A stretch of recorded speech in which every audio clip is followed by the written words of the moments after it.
the first sport, and we're going to talk cricket as always. We're going to kick off with the Ashes being the major, what do we call it, sports series or cricket series. Talking point. Yeah, talking point going on at the moment in the cricket world. Of course, I think we need to review what happened in Adelaide. I think we were going into day 3 or day 2 of the last podcast. Day 2, yeah. Well, actually, we watched some of it live. We did. And summarise, the Aussies are up 2-0. They did win this. Never really looked in doubt, kind of controlled throughout the match. So if we look at the scorecard to review it, we'll talk about Marcus Harris in a minute. I think by all accounts, he's still struggling. So he's had 4 innings and he hit over 20 in the second inning. So that is the second time in his Test career he's got past 20. But outside of that, David Warner, Marcus Labuschagne, the loose bus change, and Stephen Smith elite in the first innings and really set Australia up for a big total. Got almost 300 between them. Travis Head, unfortunately, didn't really. I think he was going more the slog. He was trying to get after Root and missed one, and it took his stumps. Cameron Green a bit unlucky with the bat recently. Yep, finished with only 2, but I think Alex Carey did a bit of a job. Come out and put another 50 on, and then Starkey came out and threw the bat around a bit and got 39. But Nisa as well with a tidy little 35. Averages more than everyone in the English Test team. That's not named Joe Root. So shout out to you, Michael Nisa, in your first Test. Yep. So a commanding total for the first innings for Australia to kick off this Test, as we alluded to in the last podcast, and then the English squad came out for their second innings, and they started off pretty slow by all accounts. Burns didn't last long. You're gone too far. Get back up. Burns didn't last very long. Made neither. Marlon and Root kind of steadied the ship there. Milan. Sorry, why did I say Marlon? Milan and Root steadied the ship there. Stokes with a little bit, but then the tail enders did nothing and were cleaned up very quickly, which put them in a bit of a tough spot. The Aussies could have enforced the follow-on at this point. Chose not to. What were your thoughts on that? Yeah, well, obviously it played out well. So some of the thinking was, you could have spent, instead of spending the next day and a half batting and then trying to get the pommies out, and then they're getting close to potentially drawing this game, you could have just sent them back in and got them all out, and they weren't going to get to your total anyway. Well, you got to think of your bowlers. You got to think of the fielders. Yeah. Back-to-back innings, even if you're cleaning up in 80 overs, that takes a toll. It takes a toll. The boys are, if they're bowling 19, 20 overs, they're going to go and do that twice. I think you say, well done, lads. Well done, Jai. Well done, Mitchell.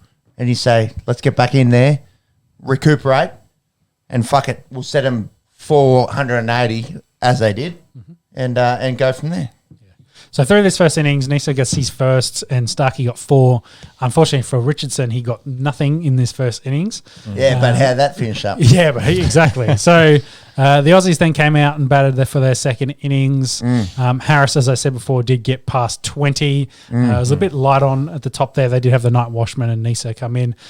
Labuschagne got 50, Head got 50. Smith was a bit unlucky with 6 there. Cam Green, at least, didn't get out and was solid there for 33. That's good, because I think there was a little bit of a monkey on the back of Green. Yeah. Obviously, I think Australians kind of know how talented he is. However, he's 22. He's 22. Yeah, he's 6'7". He's a massive lad. He's a baby. Yeah. He is a baby.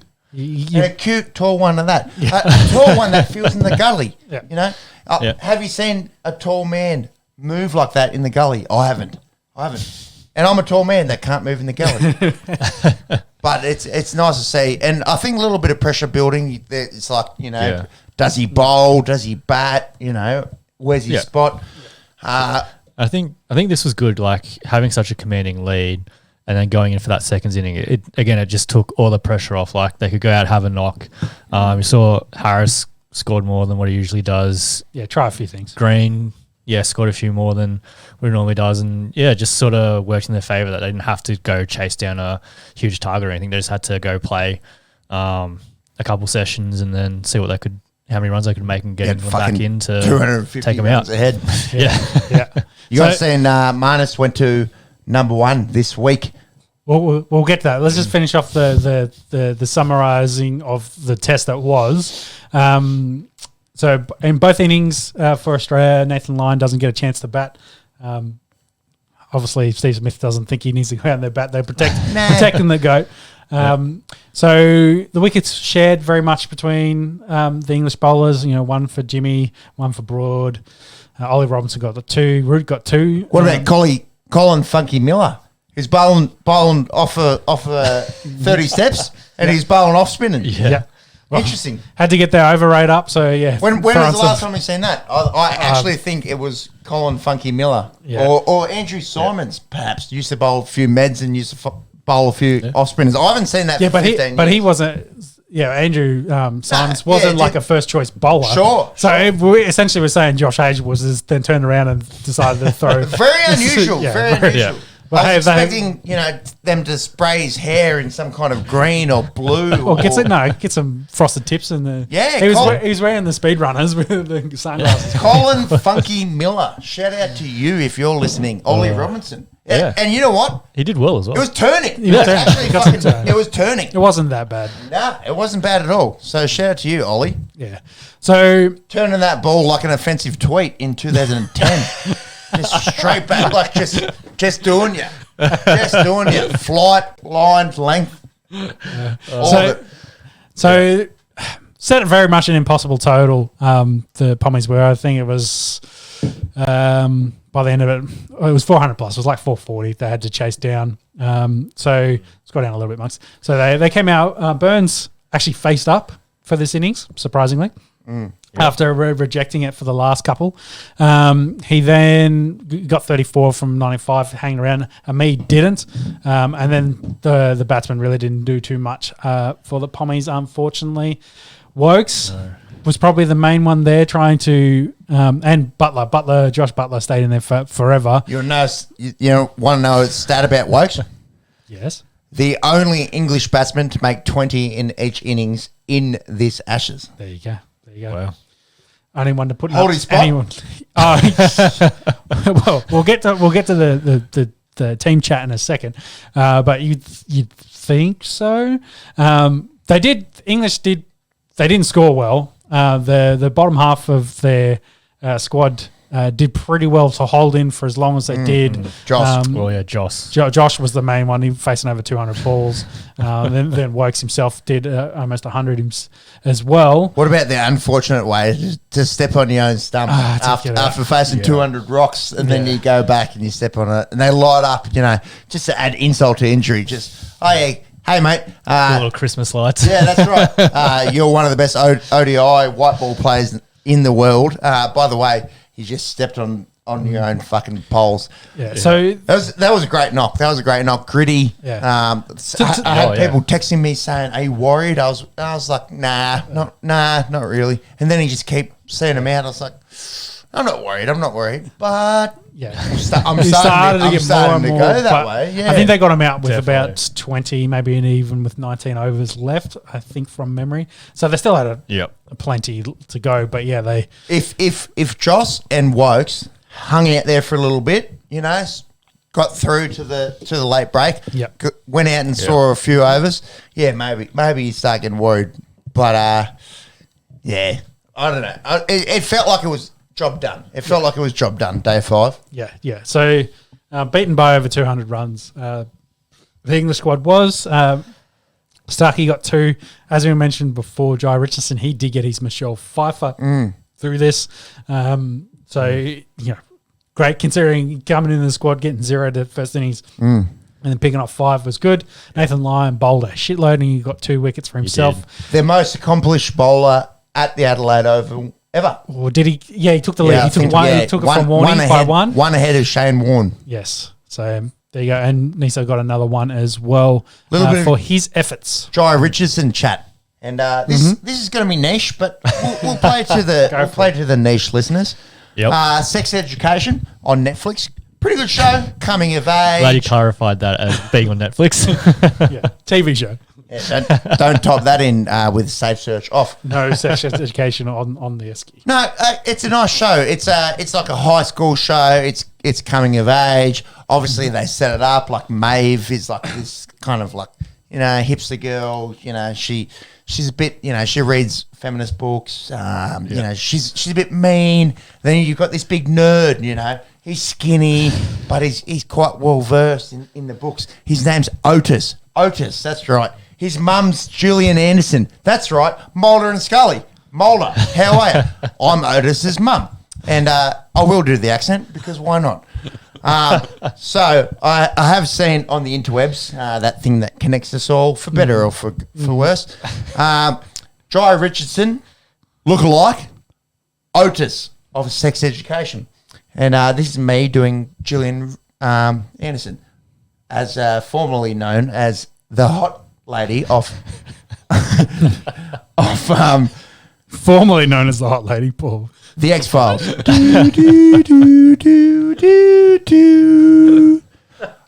Making a comeback. Otis, I know you've been out there bowling down the English boys.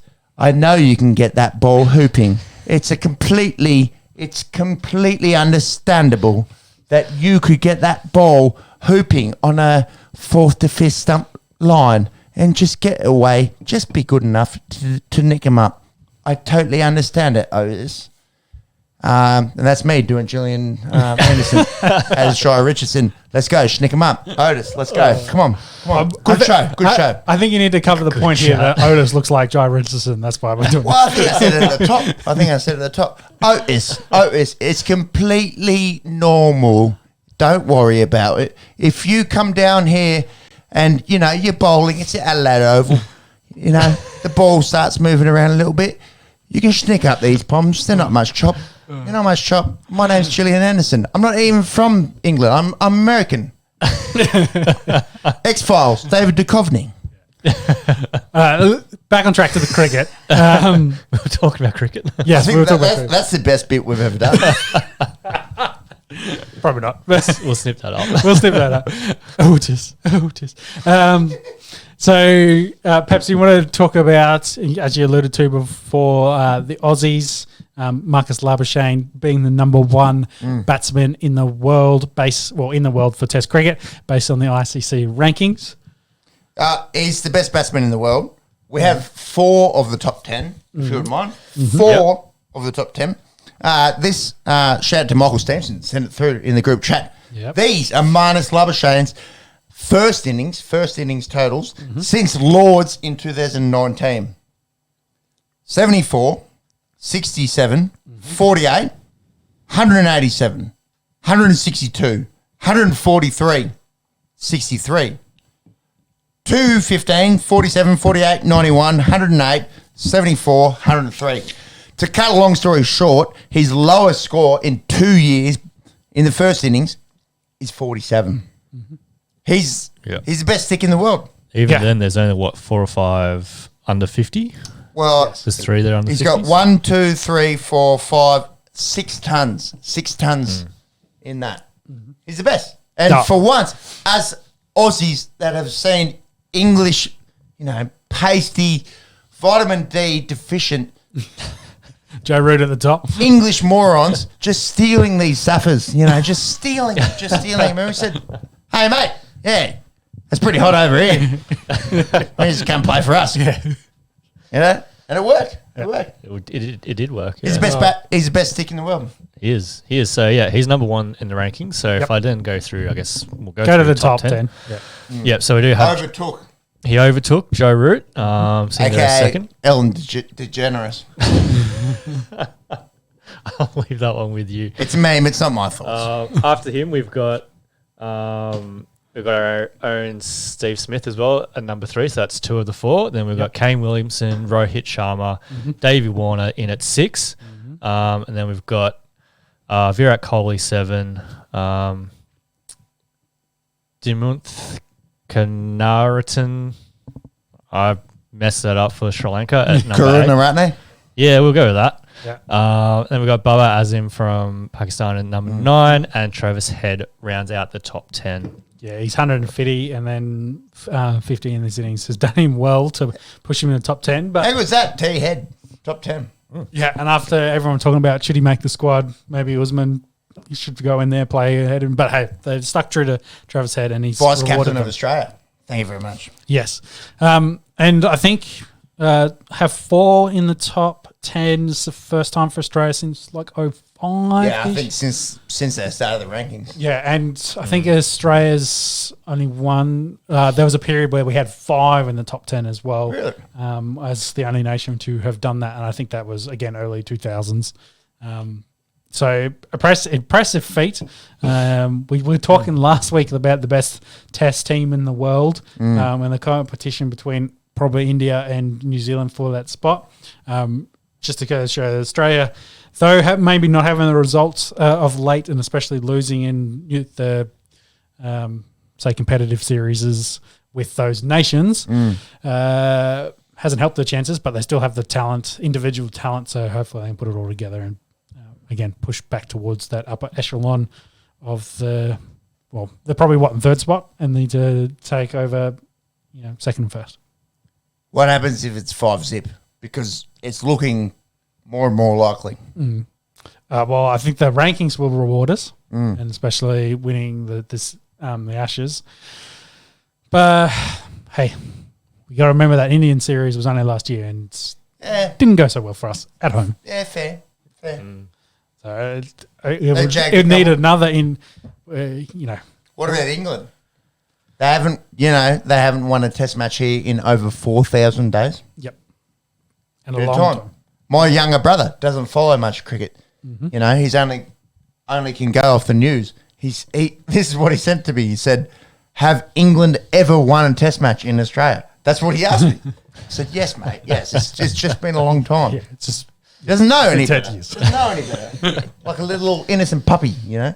little pup. Just asking, and he said, "Have they ever won?" And I said, "Yes. You have to go back a long way." He's only 20. It's been a long time. Yeah. Been a long time. So Has been a long let's talk about what's coming up, the Boxing Day test. Let's start with Australia. There's a squad. I don't think he changed any of the batting lineup. What are we doing with the bowlers? Hazelwood and Cummins have to come back in? Yeah, if they're fit, they come in. I think. No disrespect to Otis of sex education. His mum's fucking. I know. Yeah, to Richardson, yes. Yeah, his mum's. Is it Mulder or Scully? Yeah, so Scully. Yeah, it's Scully. It's Scully. Scully. His mum's Scully of the X-Files. Young 6-year-olds, watching. Like, oh, I'm not that scared of the aliens, but wouldn't mind seeing where Scully comes in. That's his mum. That's his mum. He's Otis. He's got a little furry lip, as our man down the left here has been trying. And Ken Hooper. However, I think it's abundantly clear if Cummins and Hazelwood are coming in, doesn't matter. Doesn't matter if it's Mulder. Doesn't matter if it's Scully. Doesn't matter if it's the alien that they're investigating. They come into the side. Yeah, well, I think Neese is probably the most unlucky of the two because he's replacing Cummins, and if Cummins is over his COVID, he'll come straight back in as the captain. Yeah. Richardson may be lucky. He might get the Boxing Day test, like you said, depending on Hazelwood's health, if they want to rest his hammy, or rest his legs and his back, essentially, for Josh, so he can be ready later on. Potentially, if he's good to go, though, I think, like you said, Josh is in, Richardson's out. And then that's the strongest lineup we've got, and Richardson will carry the drinks around at the Boxing Day test as the 12th man. So if we flip script and go to England, what do we think for them? Because I think the last 2 tests, everyone's kind of said, and I think we can probably all agree with it as well, that haven't probably picked the bowling lineups they needed for the situations. I disagree. No, you think they did an all job? I suppose, who else could you pick? I think their bowling depth is fine. I don't think they have a top 6 outside of Jay Root. I just don't think any of these guys can adapt to the conditions. Their best bat, their best stick, Joe Root, the former number 1 batsmen in the world as of yesterday. He hasn't scored a ton down here. Yep. You know? Well, looking at this. That's my thoughts. That's my thoughts. Yeah, so I just don't think this side can keep up with us down here. Yeah, well, let's start with the batters then, as you're talking to there. I think the only options I could potentially think about is maybe change your openers up. Maybe Hamid's unlucky, and then you put in someone like Crawley. Is he going to win a test match for you? I don't know, but maybe he's going to get more runs than he might get double digits, which is better than what you're currently getting. Nah, I can't say it. I think that bowling talent in England is very good, but down under, nah, I just don't say it. Sorry. So, well, bowling talent then. You'd say Jimmy Anderson and Broad are going to stay.